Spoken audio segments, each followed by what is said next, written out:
Feeling so alive. Summer rhythms flame. We're gonna thrive. Go, go, go. Oh, shine a light. In the summer sun, we're a summer loving crowd. Talking Brazil ball, we're breaking it down. Hello, everybody, and welcome back to a special midweek or weekend even edition of Talking Brazil Ball.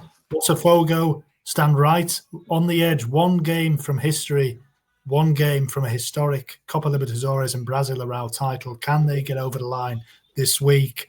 Red Bull Bragantino's rejuvenation continues, and they're doing a rescue act from relegation, but will it be too late? And curtains for Criciúma. Criciúma are finally gone after a valiant effort. They are down to Serie B. All that and so much more to come in today's episode of Talking Brazil Ball. And I'm joined, as always, by my co-host, George. George, it's been a hectic week for us, haven't we? We've had to turn one around very quickly here on Talking Brazil Ball HQ. Yeah, hello, James. Hello to everybody listening. Yeah, it's been a very, very quick turnaround, like you said. I think it's 3 episodes in a week now, James. But we're fastly coming towards the end of the season. It was a mad match day, which made a lot of things clear. Like I said, some relegated. So the picture comes a little bit more clearer, or does it? It becomes a little bit more complicated in some senses, doesn't it? But I would like to say to you, of course, como vai, James? How are you? Yeah, very well, thank you. Like you said, we're getting right up there now towards the end of the season. Only one game left. Some things are now sorted. As I mentioned, Criciúma have gone down. Other things are still up in the air, but very, very close to being sorted. And George, there's a storm coming here, I'm led to believe. So there's a storm coming certainly at the end of the Serie A season, isn't there, as well? Yes, I don't know what the storm is, James, coming here, but it's due to rain heavy, isn't it, over the next couple of days. So, but like I said, in terms of the Brazilian football season, it's been a storm all season, to be fair, but it's coming to a crescendo now. It's coming to the end of a real exciting time. And like I said, things have started to become clear. But the key things are, James, everything is still to play for. At the top, just about. And at the bottom as well, we've still got a place to fill in that relegation zone. So it's going to the final day. It's going to be exciting, and we'll wait to see what happens. But come Sunday evening on Monday, as we come and reconvene again, we'll know exactly what's what, won't we? So yeah, we will. We're not far off finding out as we're going to go in today's show. Just before we do get into that, George, have you got a quiz for us this week to go with? Or we've been a bit caught short, haven't we, I guess, this week? I don't know if maybe I've put you on the spot. No quiz this week. Well, it has been a quick turnaround, James, but I have managed to come up with a quiz question for you. So it's, like you said, quick turnaround, but I can, drum up the quiz questions pretty quickly. So, yeah, there's one that I've thought about pretty quick, and one that is relevant to you in terms of your game of the week as well, and Fluminense's current situation in pending relegation possibly. So the question to you, James, today is which year did Fluminense fall from Serie B to Serie C? Wow, I don't think it was that long ago. I think it was 2012. No, it wasn't. It wasn't that recent, actually. It was 1998. All right. Well, it's not that long ago, I guess. It's not too long ago. No. They fell in the space of from 1996. They fell from the Serie A to Serie B in 1998. So yeah. And have they been down in Serie B since they came back up? When was the last time they were in Serie B? Because as you say, as we'll get into, they are still in with a very, very good chance, really, of going down this time. To be honest with you, James, I'm not completely sure. I think they were actually, but I'm not 100% sure, on that one. Somebody's going to have to. It looks like 2013. I think they were. Right. Right. So they were. Yeah. So they were. Is that yes. right? Yes, I think No, it's not. No, that's not right no, at all. they nearly did in 2013, I think, but I Yeah. don't know if they have been down since then. It was a real. I think they managed to come all the way back up pretty quickly after falling to Series C. They won Series C straight away the next season, and then I think they started to make the way back up the divisions. I think they've been in Serie A definitely since 2011 at the very latest. I think they've been in there since before then as well. But it is a very real possibility, James. We have to speak about it, which I'm sure we will soon in your game of the week. But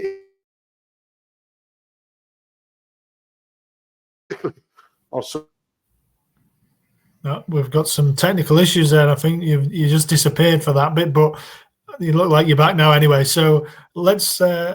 We'll never know what you said there, but I said it's a very real possibility, James, that they do fall into Serie B come Sunday evening. So yeah. Yes, it is. Well, without any further ado, let's get on with those results and the all-important results, and then we'll get stuck into those important games of the week. Yeah, of course, James. So this round of fixtures started on Tuesday, December the 3rd. It was Corinthians 3, Bahia 0. Wednesday the 4th of December, then Vasco 2, Galo 0, Cachuna 0, Flamengo 3, Sao Paulo 1, Juventude 2, Vitória 1, Grêmio 1. The Thursday the 5th of December, then GO 3, Fortaleza 1, Cruzeiro 1, Palmeiras 2, Inter 0, Botafogo 1, PR 1, RB 2, and Fluminense 1, Cuiabá 0. Yep, some really big results in there, weren't they? As we're all gonna go into, I think we'll start, George, with my game of the week with Fluminense, because then I think we can switch the picture up to the title, and obviously there's plenty to say there as well. But if we start down at the bottom, where, as we've said there a couple of times, things have become a lot clearer. So we already knew before this game that Cuiabá were down. That was already sorted, and this was the last game of the match week. So it was never in doubt. It was further confirmed that Cuiabá have gone down, and actually they are now bottom of the table, which is it's only a small thing, isn't it? It's a footnote on the season, but it does. I feel like it makes a slight difference. Certainly, it will to Gio not to have come bottom if they can maintain that. But for Cuiabá, I mean, this was a really kind of a perfect game for Flu. They've obviously been in really disappointing form towards the end of the season. We thought they might well be safe. Probably 6 weeks ago, it looked like they'd managed to get themselves out of it. But they have been on a dreadful run. They've drawn 3 in a row, which isn't a disaster. But at this stage of the season, you really need to be starting to pick up wins. They are without a win in, I think, 6 now before heading into this game. So really sweaty bum time for them. But this was a nice fixture for them at home against Cuiabá. It's a kind of game that you're looking for at the end of the season. And to be fair, George, they made really difficult work of it. Again, John Arias, who we've praised at times on the pod, he missed another penalty. Obviously, we know he missed one last week against PR, which had the potential to be a really, really bad timing to miss a penalty. He did manage to pick himself up and got the equaliser later in that game. But half an hour in, he got the penalty and he saw it saved by the goalkeeper. So another miss for him. And it wasn't until the 59th minute, actually, that they did manage to get themselves ahead through Kevin Serna, who hasn't been a particularly big player for them this season, first season with the club, and he's not really managed to get going. But this was obviously a really, really big goal. It wasn't a particularly pretty goal. I think the goalkeeper, having saved the penalty, Walter, could have done a little bit better on this. He just seemed to kind of stand, and it wasn't particularly far away from him, but he just couldn't seem to get down and get it. And I think when you're bottom of the table, they're the kind of things that start slipping away a little bit. And maybe you'd have saved that if it was 10 games ago when they still had a chance of staying up. But either way, it flew into the bottom corner, and relief for John Arias, really relief for Flu. And because as it turned out with the other results, this was a game that they had to win, George. If they hadn't have won this game, then they would have, as it turned out, been in the relegation zone. as things stand, heading into the final match day. So that's how big the result was for them. It puts them on 43 points. So they're still not safe by any means, thanks to that Red Bull Bragantino win. And, you know, it's going to be tough for them. As we said there, it's a very real chance. And the reason that it is a very real chance is because they've got Palmeiras away on the last day of the season. And, George, I mean, let's get into a bit of relegation chat. I think we're going to do that. Let's do a bit of relegation chat, and let's look at your game of the week then, I think, and do a little bit of title chat around that, because it's so fascinating ending to this last game of the season, isn't it? I mean, this was such a big win for Flu. It was huge, James. It was huge. I mean, your positive spin on it. They've only beaten 4 now. I know they've drawn 3 of them games, but you've got to put positivity going into the last game of the season. Such a hard game to go up against Palmeiras at their patch. It's still in there for Palmeiras. They'll still believe until the last whistle that they can still win the title. So it's going to be a heck of a challenge for Mano to get his boys and get a win there. But yeah, look, Fluminense, for me, I think Fluminense will go. I mean, I having seen RB win last night against PR, I thought obviously if RB didn't, they were gone. But that just puts in now. They've got Kuchuma, who obviously are now relegated. They've got Kuchuma last game of the season. It's a home game. The fans will be up for it now. It's all or nothing for them. It is for all 4 of the teams down there now, and unbelievably so, James. My team, Gala, are not safe, and I'm pretty worried about their position now because, you know, they're really paying for their really bad form now. Milito's finally gone, but there's no wins in the league since early October. I think it's 12 games in all competitions now without a win. They really, really need a big one. It's a massive game as well. It's a shootout again between them and PR on the last game. So goodness only knows what it's going to go like. But there'll be twists and turns throughout the game, playing, you know, the 90 minutes on Sunday evening as it is here. There'll be twists and turns. So, yeah, looking forward to seeing how it goes. I'm sure we can kind of, although my allegiances are with Garlo, we can kind of sit back a little bit, James, and say, hey, let the games begin and see who comes out on top of it, really. Although, obviously, I don't want to see Garlo go down in Serie B, but there you go.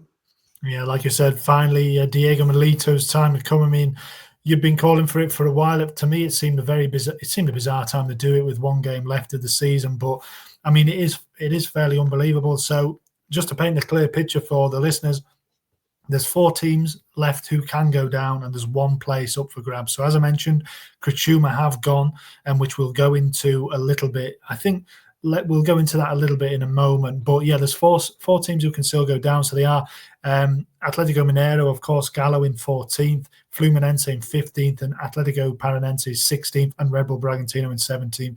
They're separated by 3 points at the moment. From what we can gather, George, if 2 teams end the season on the same points in the relegation places and at the top of the table, it goes on games won. And at the moment, so if Bragantino won and Gallo lost, for example, that would put them on the same amount of wins as well. So I think it might then go to goal difference, of which they are level as well at the moment. It's going to be incredibly tight. So the scenario you want to avoid is RB winning and Gallo losing and Flu getting a point. A point might not be enough for Flu as well. No, they've got more wins. So a point would be enough for Flu to stay up, basically. That's what they need at Palmeiras. For Gallo, it's up in the air, really. And yeah, it's so tight. And the game, George, which put the cat amongst the pigeons, which I think we can do now actually as the player of the round, because they're in kind of it's the other awards are on the top of the table, aren't they? So we go into the player of the round because we may as well wrap them all together. Red Bull Bragantino, George. I mean, what?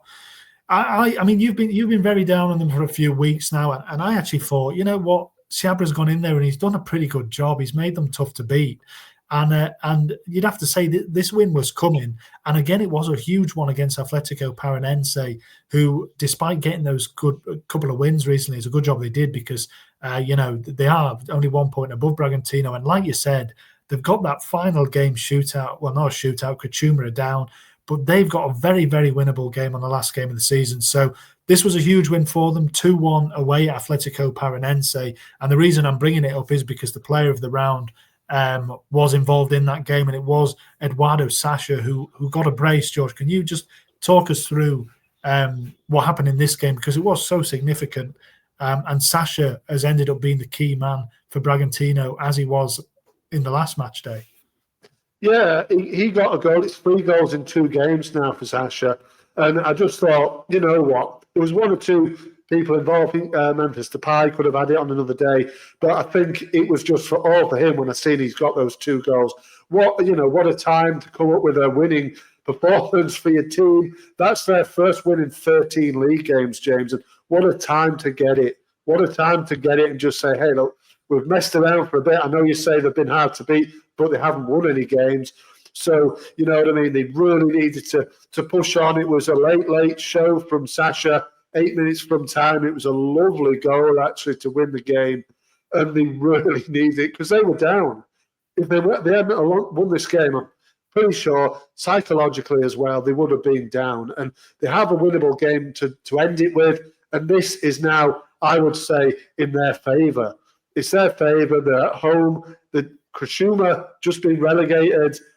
You know, just go out and win the game, and it's safe. You know, you're safe. You've done it, and that's why I think Fluminense, James, are the team that will be looking quite uncomfortably at the table right now. Even though they won last night, I just think away at Palmeiras, in what they've got to do to win the title, it's almost impossible for them to go and win, surely, which would then see Bragantino, from their point of view, hopefully take advantage.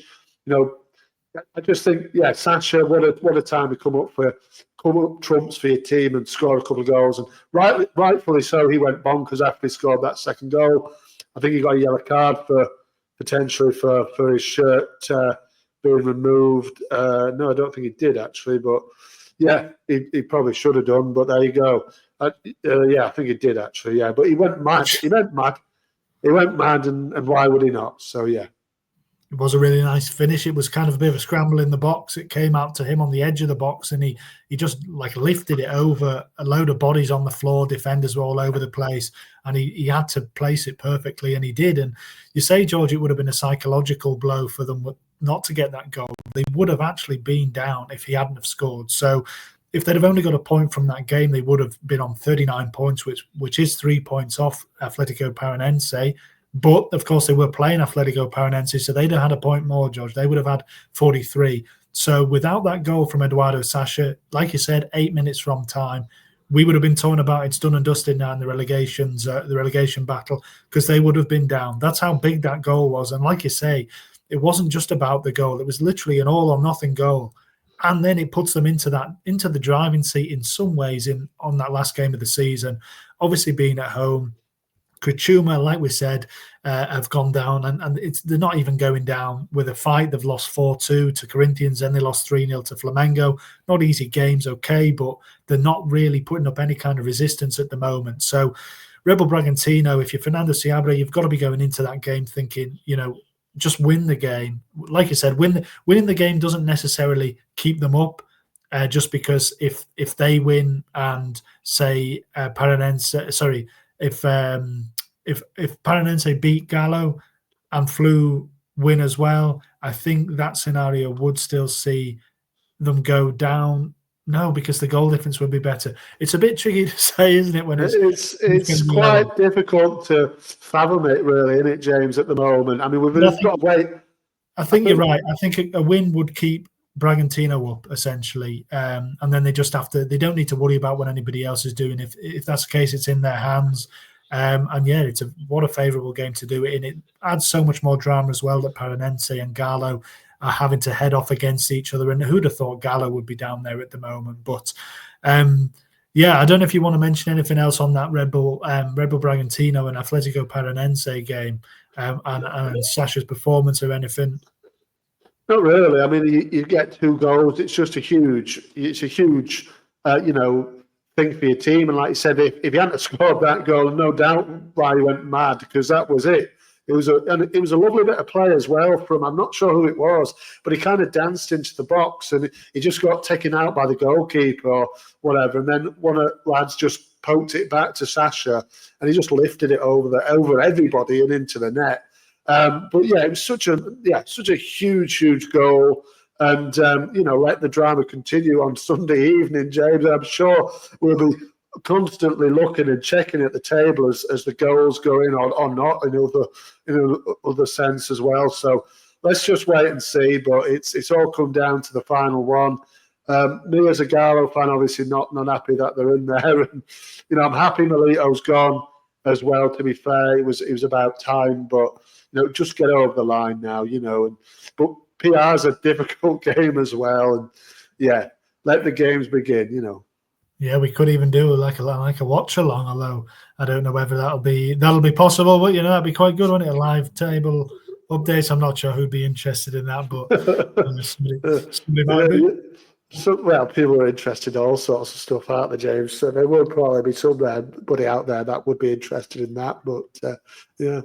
Well, we'll see. But on the flip side of it, just to say that for Bragantino, obviously we're talking up the chances there and saying that it is in their hands, which it is fairly. But the flip side of that, George, is that anything but a win, and they are down. So they do have to win the game. If they draw, they do go down. They've lost. They've won less than Paranense, and they would finish level on points if PR lost that game against Gallo. So they do have to win. Nothing but a win will do. And as we know, when you've only won one game in 14 or whatever it is, obviously picking up a few draws, that isn't good enough now. So they do have to do what they haven't been able to do very often, and go and get a win at home. I don't know when the last time they won a game at home was. Obviously, this week's game was away from home. So it would be a great gift for those fans at the end of a really, really tough season in which they wouldn't have expected to be down there, really.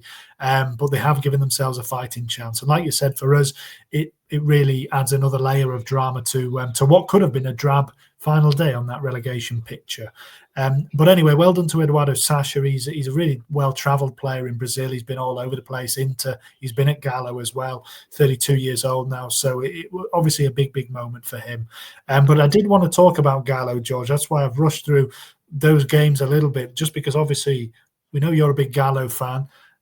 You've been calling for Gabriel Milito, to go for months now. They have finally pulled the trigger, as you said. I don't think, as we're talking, that they have installed a new manager, but you've been keeping an eye on who they might target, haven't you? So just going into this last day, obviously it is a surprise that Gallo are down there. We might have thought Juventude, who, fair play to them, 2 wins in a row, went to Sao Paulo and won. So went to Gallo and won, went to Sao Paulo and won. They've stayed up, George, fantastically, because I think they're a great little club. But Vitória even are safe up in 11th. Even the likes of Vasco, Bahia, who we were tipping to be down there, are not down there. It's Gallo who are still in with a shot.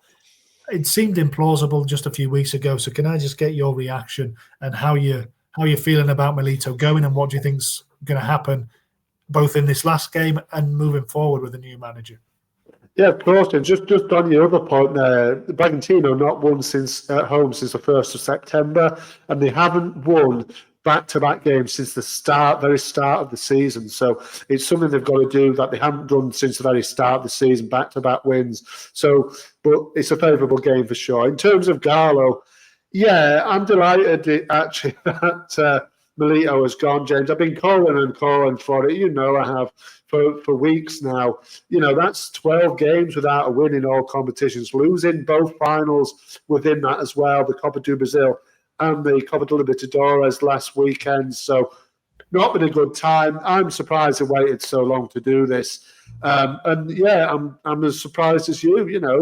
The fans are happy, obviously. It's all gone against them. The players really need to pull the socks up now and just pull one win out. That's all you need. One win, even a draw, to be fair, would see them safe, wouldn't it?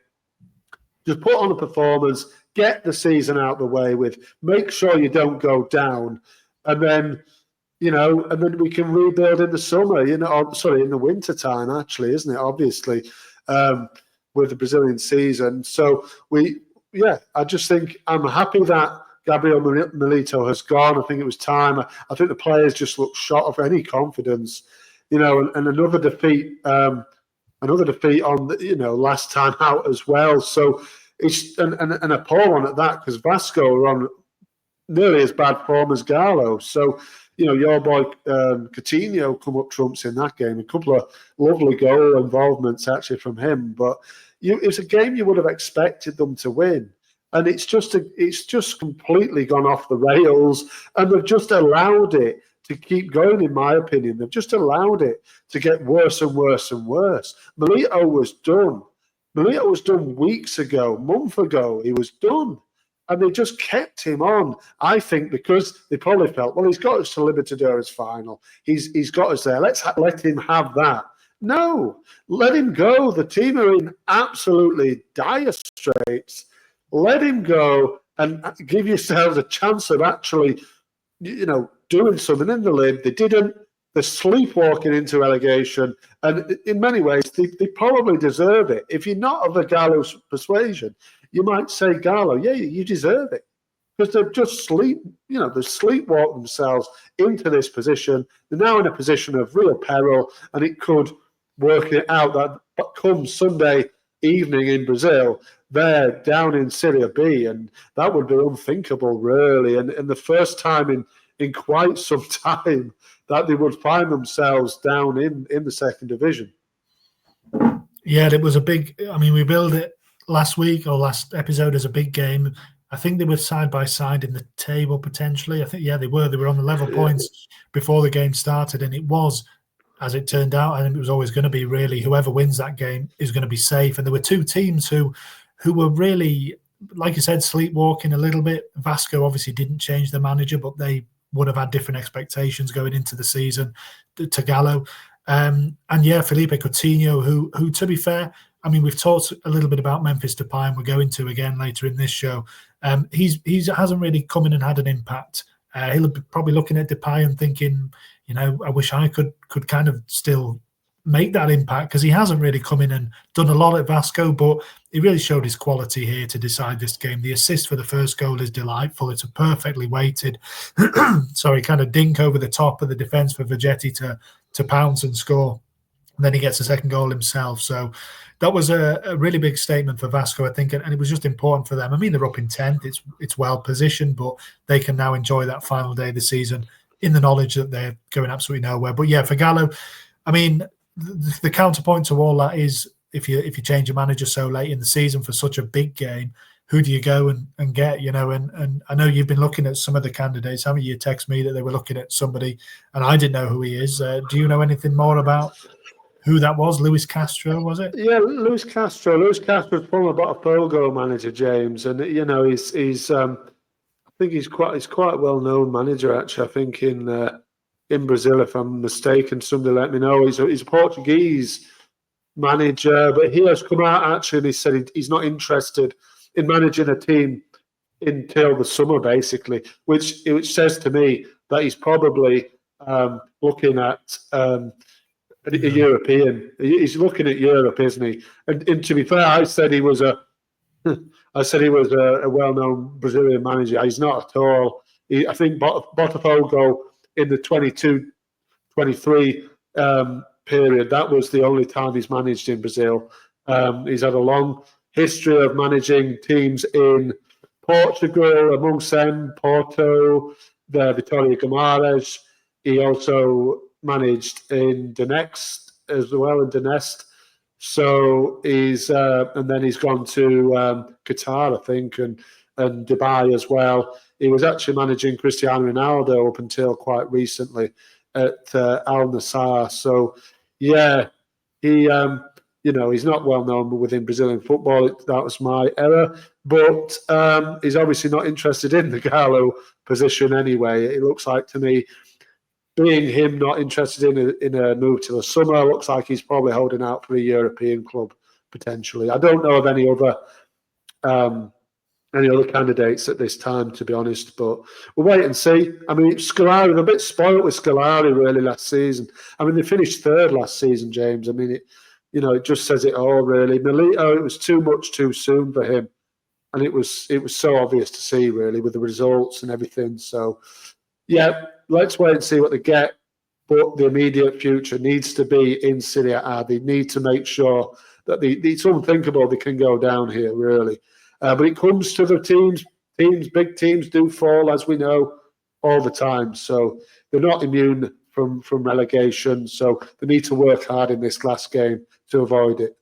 Yeah, they do, and it would be. I mean, it would still be a shot from 14th. They are 14th, so to sit 14th at the start of the final day and to go down is really quite unlucky. I mean, obviously we're used to 3 teams going down, four go, but it is still a little bit of a way to drop, isn't it? And to me, that they haven't got somebody lined up to come straight in is interesting, because it just shows just how annoyed they'd got with Milito, really. They couldn't even last that they didn't even have faith that he could go into that last game. You know, if they're going to go down, they're going to go down. The damage is well done by now. So to me, it seems completely counterintuitive to make a change without having somebody to come in for that game or as a long-term option.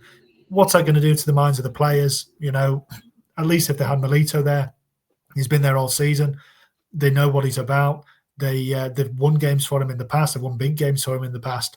So just to make that change before the last game, it's just pure panic, basically, from Atletico Mineiro. And, you know, I don't know if that really works. And the only reason for me that they'll stay up is that the teams below them are worse. As we know, Flu have got that really difficult game at Palmeiras, and obviously Paranense are playing Gallo. So, I mean, let's be fair to them. A point will keep them up. It's not anything like done and dusted. A point will keep them up. But yeah, it has been a really pathetic second half of the season for them anyway. Do you want to add anything else on the relegation battle, George, just before we change and switch our attention to the top of the table? Well, just with finally with Gallo again, James. I mean, they're having problems within the squad as well here, it seems as well. Players aren't happy, actually, that Milito has gone. It's like you said, stick with him. They know him. He's been there all the time. Well, a couple of the players were actually crying when they heard the news that he left. Davison was one, and Batalagia, I think, is the defender, one of the defenders, isn't he? He wasn't happy. He was crying also. Hulk, who has had to come out and sort of explain a situation that his dad has been involved in. Apparently, his dad was supporting the firing of Milito, and so he's in his social media comments somewhere. I think he supported the sacking of him, and Hulk has now had to come out and sort of defend his father and explain what's actually happened. So it's all a bit unnecessary, this for a final game with such importance. You look at the other 3 down there; they've all got stable managers. Who knows what's going to happen on Sunday in terms of Gallo? It's a bit of a mess. I say I was wanting Milito to go. I did. And, I'm happy that he's gone in a sense. But, yeah, it's strange timing. Wouldn't you just give him the last game and see how they went and then sack him afterwards? It would have probably been my preference. But what can you do? Let's wait and see what happens. I think that's rich. I think you've been calling for him to be sacked for absolutely ages. I don't think you can say to keep him. Yeah, no, look, I have been calling for age because I think that the results have deserved him to go.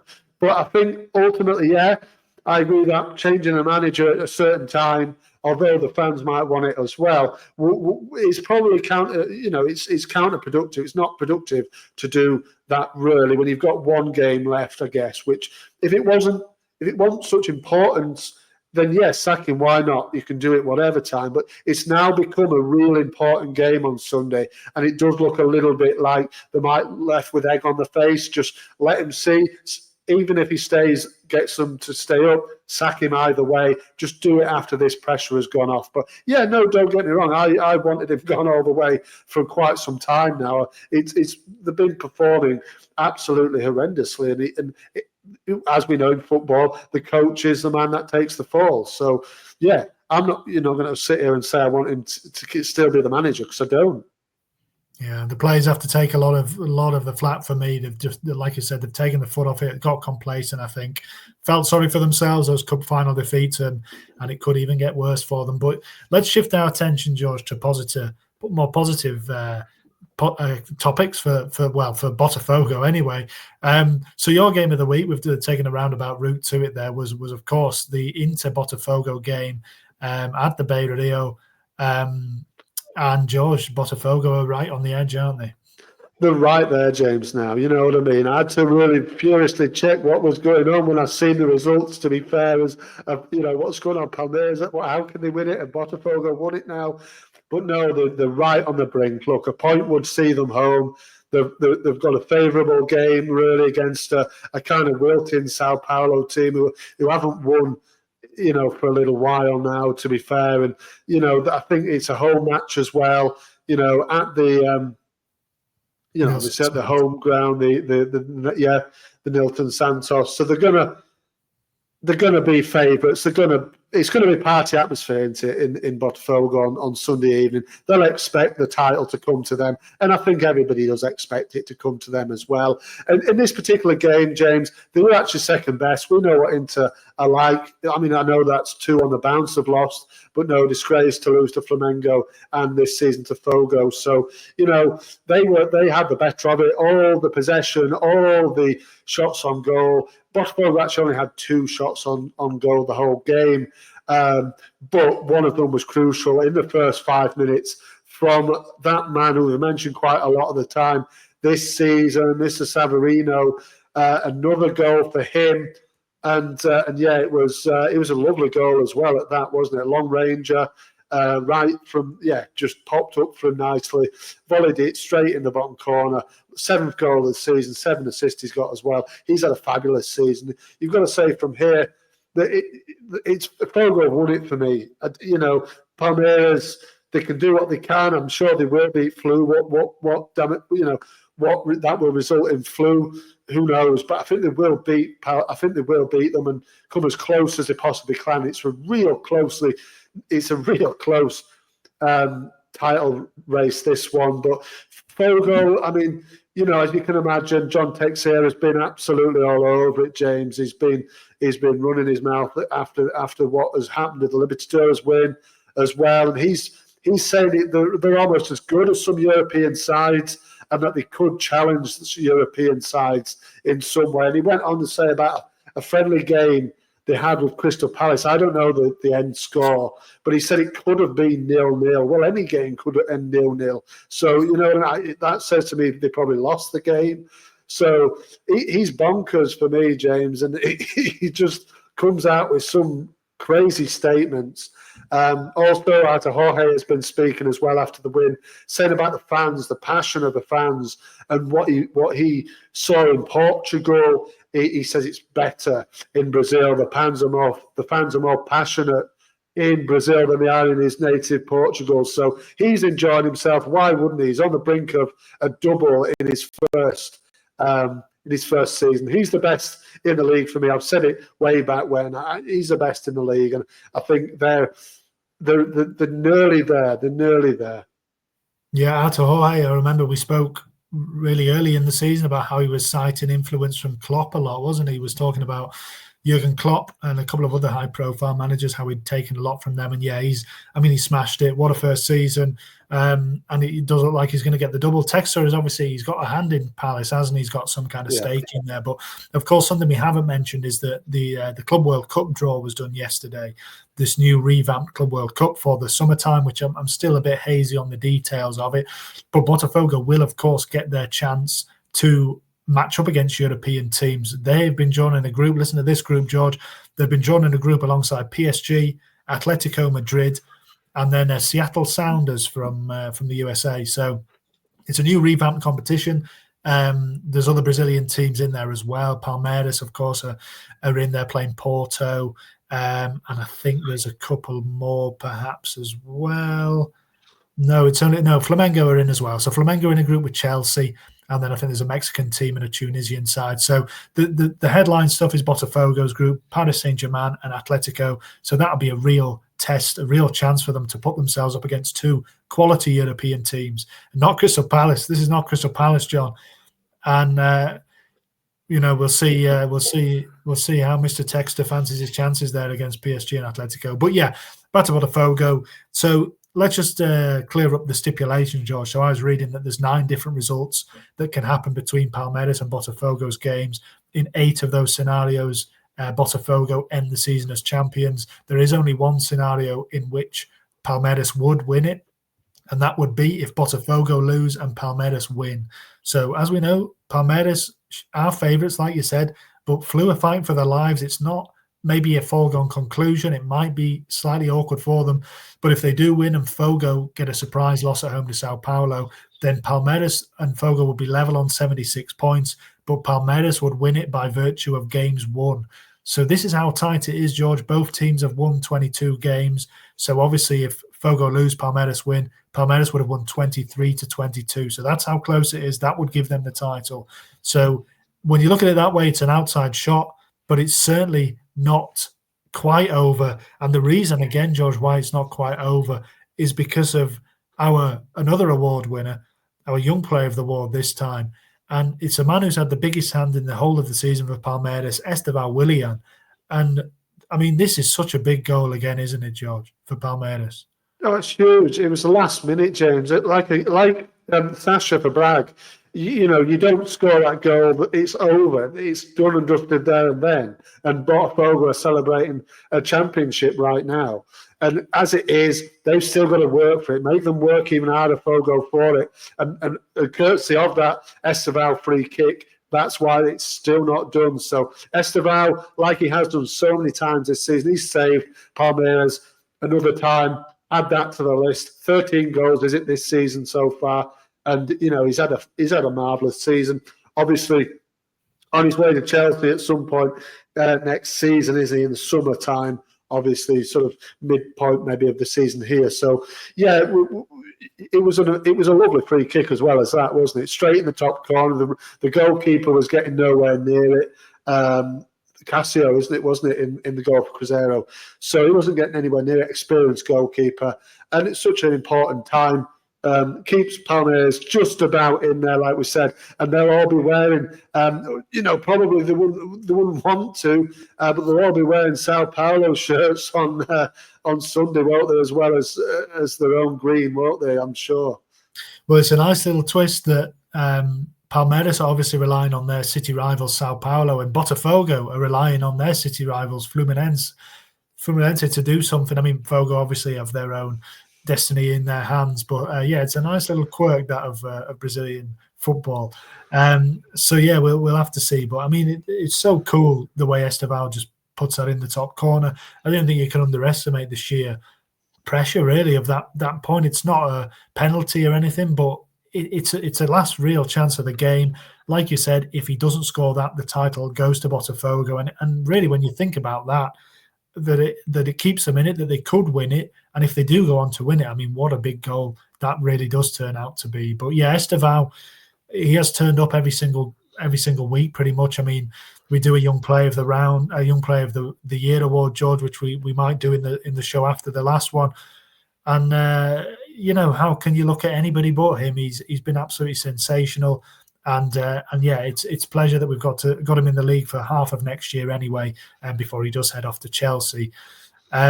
But yeah, I mean, we're going to have to get a final prediction here. It's obviously our last show before we know everything that's gone on. So it's our last chance to make idiots of ourselves and put some predictions out there. My prediction for the title early doors was Fluminense before the season. Obviously, they could still end up going down. So I think you backed Flamengo, didn't you, George? So with one game to go, I mean, obviously the smart money is on Botafogo.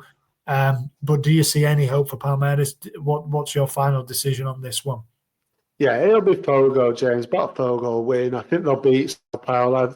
Like I said, Sao Paulo are not in much form. I think Zubeldia, they're just not. They just seem to have really fallen off it for a long bit of time now, and they've got nothing really much to play for. They've already got Libertadores qualifications sewn up. So, yeah, I think Fogo will go and beat them.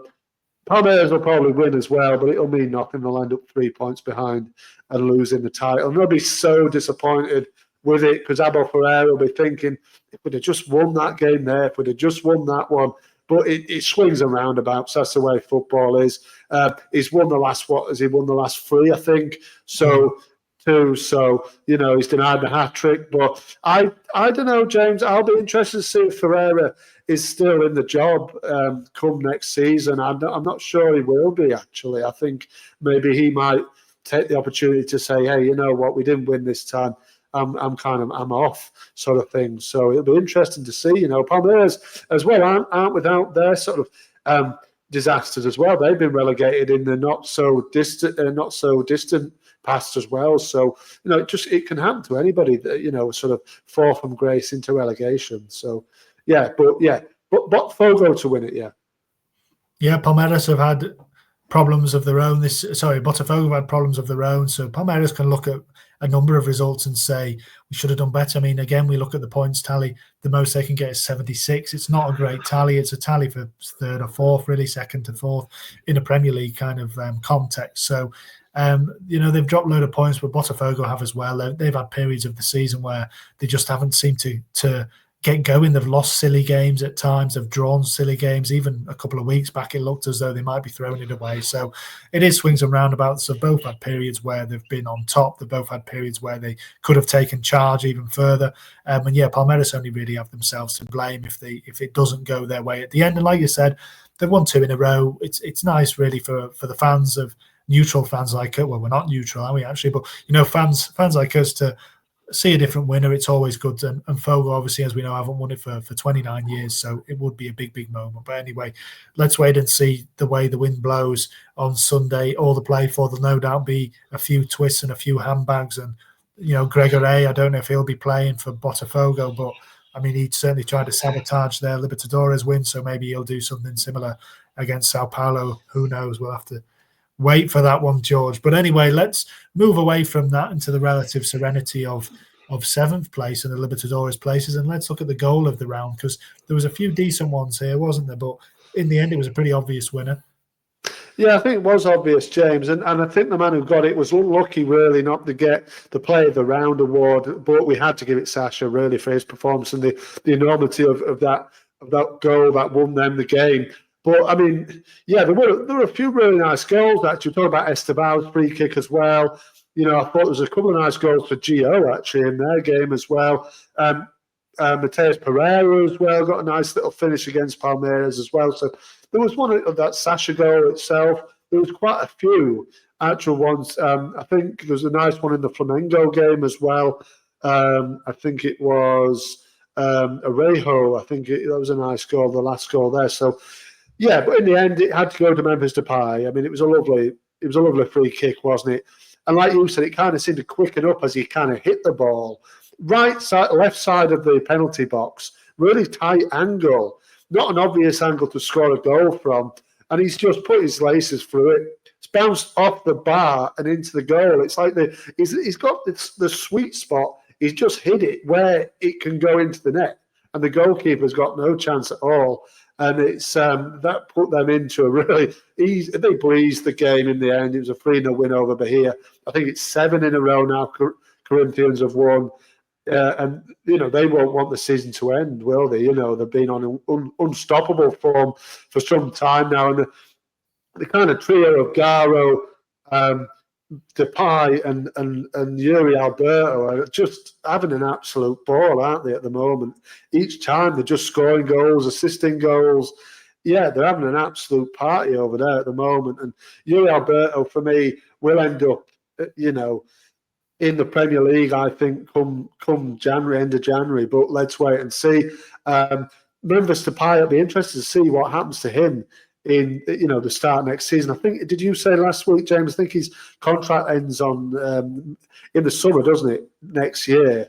I don't know, to be honest. I don't know when his contract's up. I think it's the summer.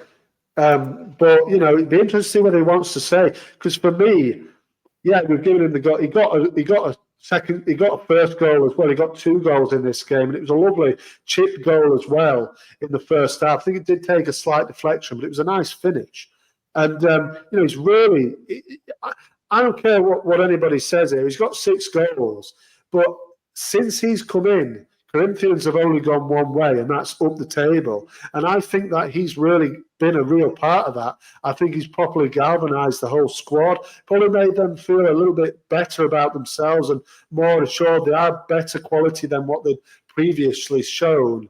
And when a quality player like that comes in, it'll make them play better themselves up to the quality, up to the standard that they probably are.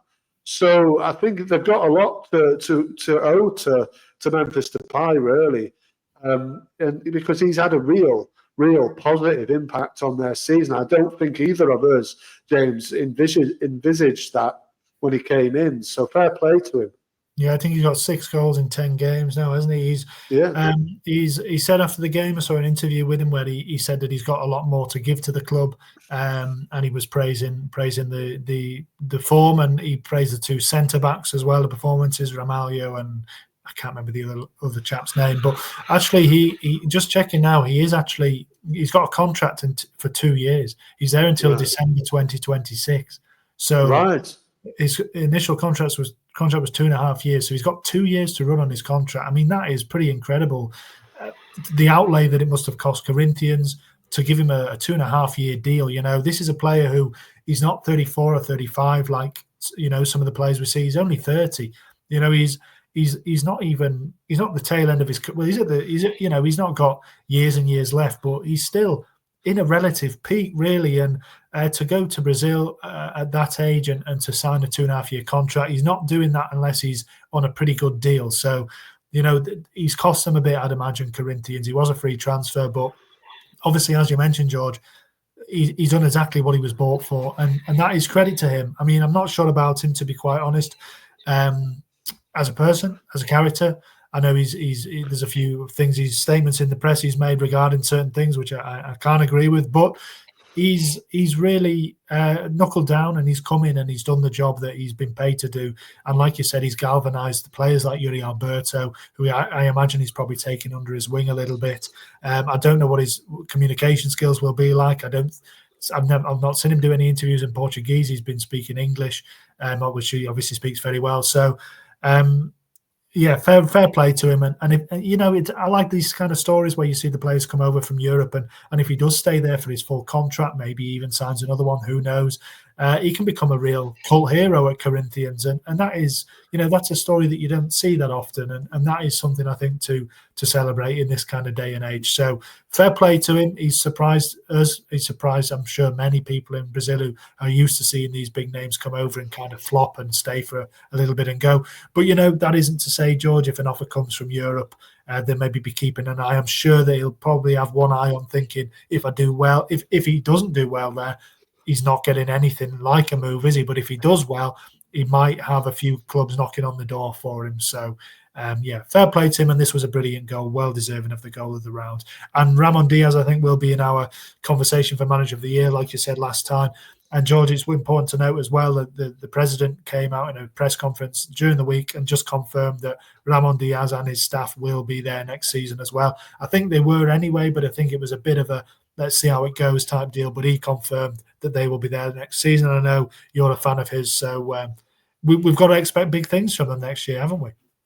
Yeah, I'm happy to hear that, James. I didn't know that, but he's just he is a part of that as well. I talk about Memphis Depay. I think Depay is a big part of it, and Alberto and obviously Gara, that front three is a real handful.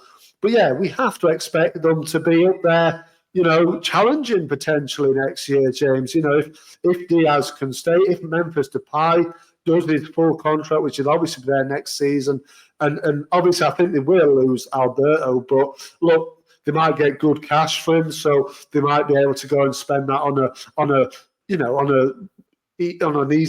somebody to easily replace those goals that he's got, which is going to be really hard because he's got 14 this time round in the Brazil house. So, but I believe they can do it. Memphis Depay, a full season, he's got 6 in 10. Imagine what he can do in 38 games, James. You know what I mean? Given a full summer or a full off season of fitness training, getting into full fitness. He's got the idea now of the difficulty of playing in Brazil in terms of the conditions, probably certainly for a European point of view as well. So he's got that all now. So let's see what he can do with a full season up under his belt. But Ramon Diaz, like I said, I'm a big fan of him. I think he's done a marvellous job of that.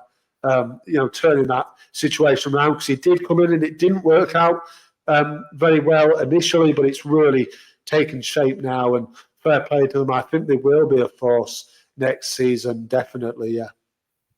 Yeah, Yuri Alberto is sitting level at the top of the top scorers charts.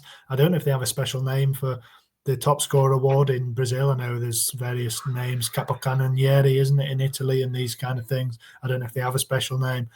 But Yuri Alberto's in with the shot of winning it, as is your mate Alejandro, George. I know you're a big fan of his. He got another goal at the weekend for Vitória, so he is level with Yuri Alberto, 14 goals apiece. Estevão is one further back on 13. So it's between those three, really. I mean, Estevão would obviously need a couple. It might go to be shared, but as we know, it's not a big tally, but it's still a good tally for Yuri Alberto, who's been absolutely on fire this second half of the season.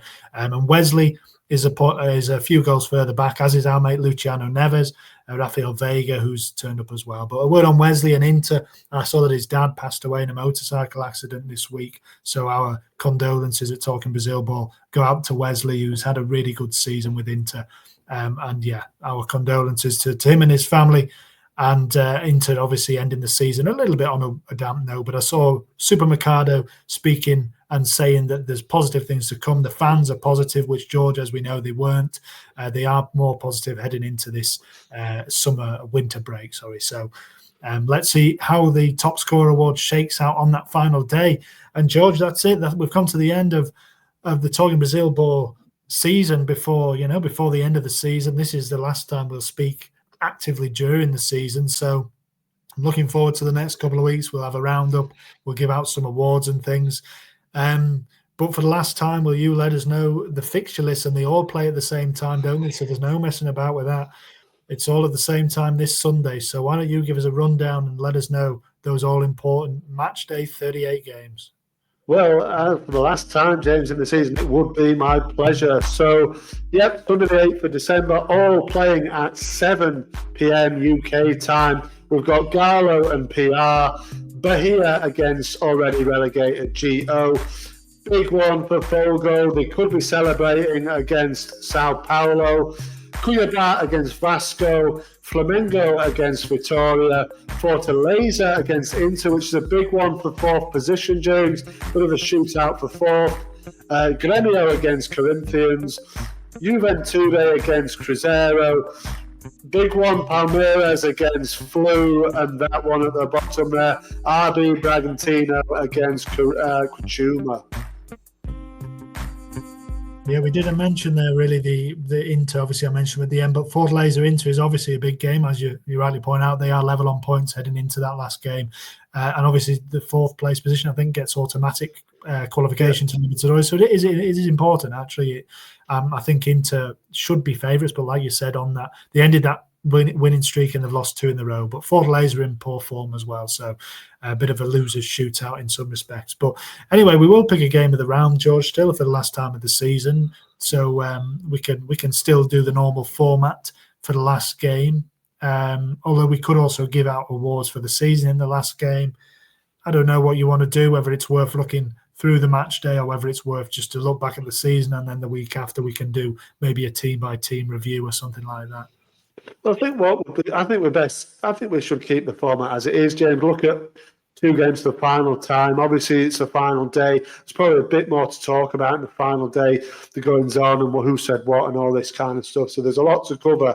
But I think we should, for the final time, just keep the same format as we've done all season. And then I think in the weeks that are to come, we can do, I think it'd be a good idea, to maybe do a team-by-team sort of break down how we think they've done in the season, like we did mid-season, and then maybe give out awards or do it the other way around. Give out awards one week and then the next week do like a how did they do kind of review. And then that'll probably be that for the season, I guess.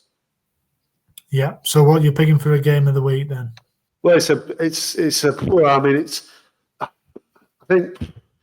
think I'm going to go with Palmeiras Fluminense, James, just to look at the kind of ones that haven't already been sewn up. I was thinking about Fogo Sao Paulo, but that seems a bit too obvious.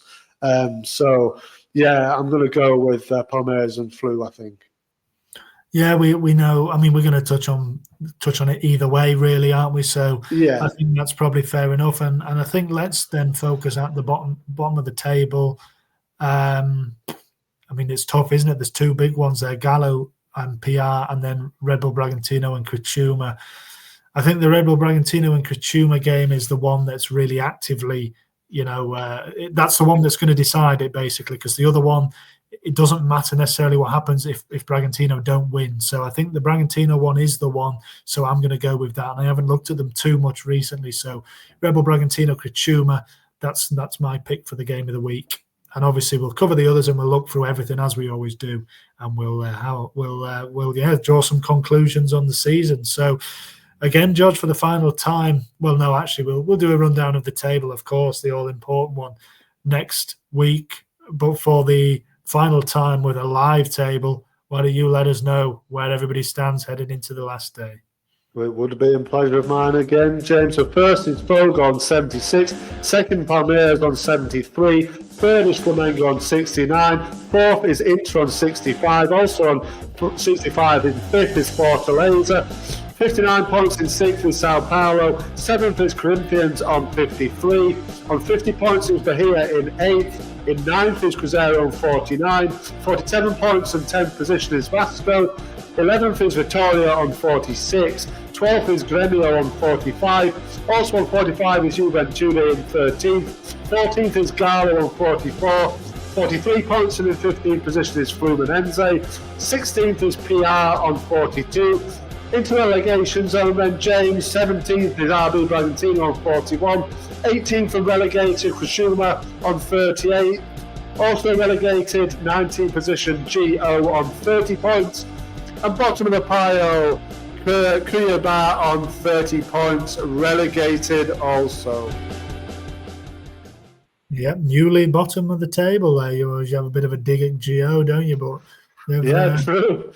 They've got out of that one. They had a really good win actually against Fortaleza. A couple of really nice goals as well. I really like that first goal from Derek. It was absolutely lashed it into the top corner. But yeah, he did. It was a lovely goal. But they're down anyway, and as Cuiabá and Criciúma, and let's see who joins them in that last round. So George, it's going to be a big week. It's the last one.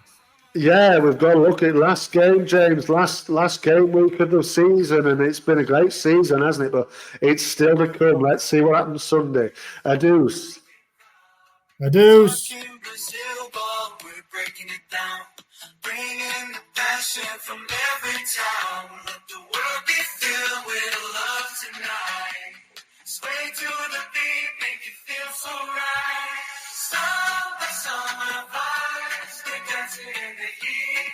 Go, go, go. Champion beats up in Brazil, go spreading love in every way. In the sound of paradise, we're here to stay.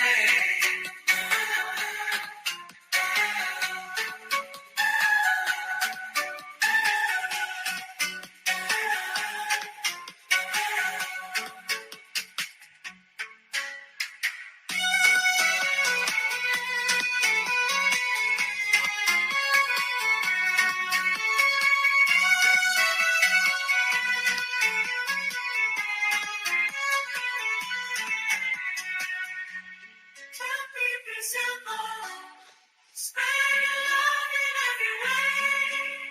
In this summer.